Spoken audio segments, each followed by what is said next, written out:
Hi friends, welcome back to my channel. আজ আমি আপনাদের সাথে শেয়ার করছি জর্দা সেমাই রেসিপি। এই জর্দা সেমাই তৈরি করতে সাধারণত উপকরণ লাগে অনেক কম, তবে রান্না করতে গিয়ে একটা সমস্যায় অনেকেই পড়তে হয়। সেটা হলো সেমাইটা বেশি নরম হয়ে যায়, নয়তো রান্না করার সময় সেমাইটা খুব বেশি শক্ত হয়ে যায়। এসব সমস্যার সমাধান পেতে আমি কিছু টিপস আপনাদের সাথে শেয়ার করব। আশা করছি জর্দা সেমাই রেসিপিটি আপনাদের তৈরি করতে অনেক সহজ হবে। জর্দা সেমাই তৈরি করার জন্য সাধারণত লাগবে চিকন সেমাইটা। এই সেমাই দিয়ে রান্না করলে সেমাইটি একদম পারফেক্ট হবে। আমি প্যাকেটের মধ্যে সেমাইটি ছোট ছোট টুকরো করে ভেঙে নিচ্ছি। প্যাকেটের মধ্যে সেমাইগুলো ভেঙে নিলে সুবিধা হয়, সেমাইগুলো ছিটে পড়ে যায় না এবং খুব সহজ হয়। আমি সবগুলো সেমাই 1 থেকে 1.5 ইঞ্চি পরিমাণ করে ভেঙে নিচ্ছি। সেমাইগুলো ভেঙে নিয়েছি, আর আমি 200 গ্রাম সেমাইয়ের প্যাকেটের অর্ধেকটা সেমাই দিয়ে এই জর্দা সেমাইটি তৈরি করব। 100 গ্রাম সেমাই আমি নিয়েছি। চুলায় আমি একটি প্যান বসিয়ে দিয়েছি, আর তার মধ্যে দিয়ে দিচ্ছি কিছু ঘি, 2 টেবিল চামচ ঘি। এখন আমি কিছু কাজু বাদাম আর কিশমিশ ভেজে নিচ্ছি। চুলার আঁচটি লো আঁচে করে আমি বাদাম আর কিশমিশটাকে ভেজে নিচ্ছি। কিশমিশ কাজু বাদামটা ভেজে দিলে সেমাইয়ের মধ্যে খুব সুন্দর একটা ফ্লেভার আসে, খেতেও ভালো লাগে। আমার কাজু বাদাম আর কিশমিশটা ভেজে নেওয়া হয়ে গিয়েছে, হালকা ব্রাউন করে ভেজে নিয়েছি। এখন আমি সবগুলো চুলা থেকে নামিয়ে এক সাইডে রেখে দিচ্ছি, পরে সেমাই ইউজ করব। সেই প্যানের মধ্যে দিয়ে দিচ্ছি, সেই একই প্যানের মধ্যে দিয়ে দিচ্ছি 2টি তেজপাতা, 2 টুকরা দারচিনি, 3টি এলাচ। ঘিয়ের মধ্যে একটু হালকা করে ভেজে নিচ্ছি, খুব সুন্দর একটা ফ্লেভার বের হয়েছে। এখন আমি দিয়ে দিচ্ছি আমার ভেঙে রাখা সেমাইগুলো।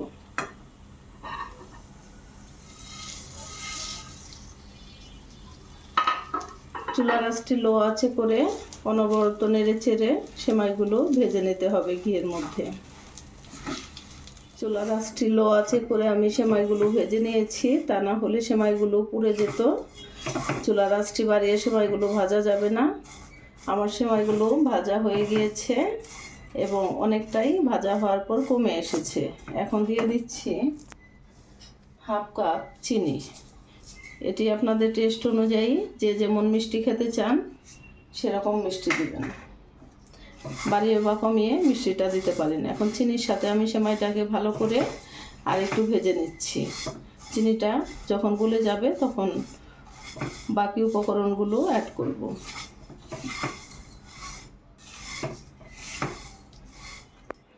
সেমাইগুলো আমার চিনির সাথে ভাজা হয়ে গিয়েছে, চিনিটা গলে গিয়েছে এবং চিনিটা গলে ক্যারামেল সৃষ্টি হয়েছে এবং সেমাইয়ের কালারটা খুব সুন্দর হয়েছে।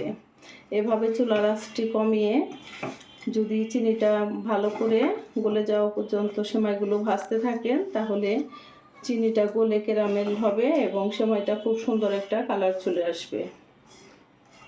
এখন আমি দিয়ে দিচ্ছি 1 কাপ পরিমাণ ফোটানো পানি।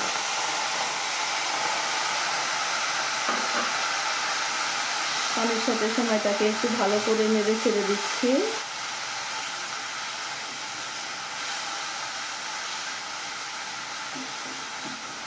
এখন ঢাকনা দিয়ে ঢেকে দিচ্ছি, 5 মিনিটের মতো ঢেকে রাখবো, এতে করে সেমাইটা সিদ্ধ হবে।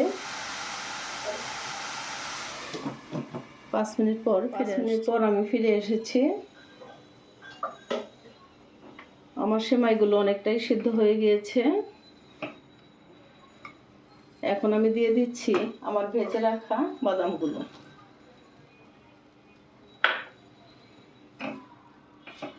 আর এর টেস্টটাকে বাড়িয়ে নেওয়ার জন্য আমি দিয়ে দিচ্ছি এখানে কিছুটা লিকুইড দুধ। দুধটাকে গরম দিতে হবে, পরিমাণ মতো দিয়ে দিবেন দুধটা। খুব বেশি কম বা বেশি দেওয়া যাবে না, তাহলে সেমাইটি আঠালো হয়ে যাবে। এখন দিয়ে দিচ্ছি ফ্রেশ নারকেল কোড়া, 3 টেবিল চামচের মতো নারকেল কোড়া।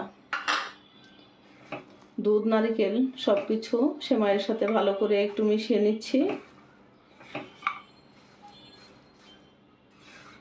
আপনারা অবশ্যই নারকেল দেওয়ার চেষ্টা করবেন, এতে করে জর্দা সেমাইয়ের টেস্ট অনেকটা বেড়ে যায়। আমি আর একটু দুধ দিয়ে দিচ্ছি, মনে হচ্ছে আর একটু দুধ দিতে হবে।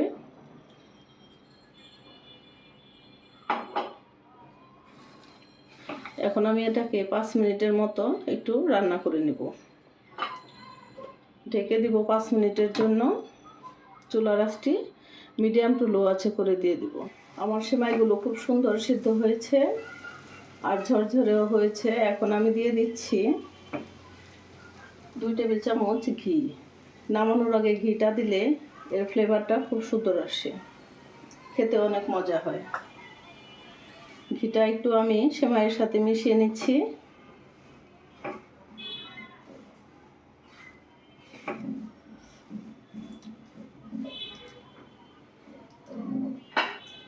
এখন আমি সেমাইটাকে আরেকটু ঝরঝরে করে নেওয়ার জন্য 2টি কাঁটা চামচ দিয়ে আমি একটু ঝরঝরে করে নিচ্ছি, একটু ছাড়িয়ে দিচ্ছি। এটি আপনারা অবশ্যই বাসায় ট্রাই করবেন। এভাবে জর্দা সেমাই রান্না করলে সেমাইটি গলে যাবে না আর ঝরঝরে থাকবে এবং পুরোপুরি সিদ্ধ হবে।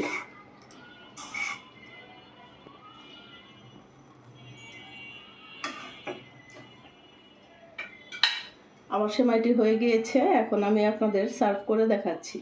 আমি সেমাইটি আপনাদের সার্ভ করে দেখাচ্ছি। আপনারা অবশ্যই এটি বাসায় ট্রাই করবেন, দেখবেন এর স্বাদ আপনাদের মুখে লেগে থাকবে। সেমাইটি কতটা পারফেক্ট হয়েছে আপনারা দেখেই বুঝতে পারছেন, কতটা ঝরঝরে হয়েছে এবং পারফেক্ট সিদ্ধ হয়েছে। আমার আজকের এই সহজ রেসিপিটি নিশ্চয়ই আপনাদের অনেক ভালো লেগেছে।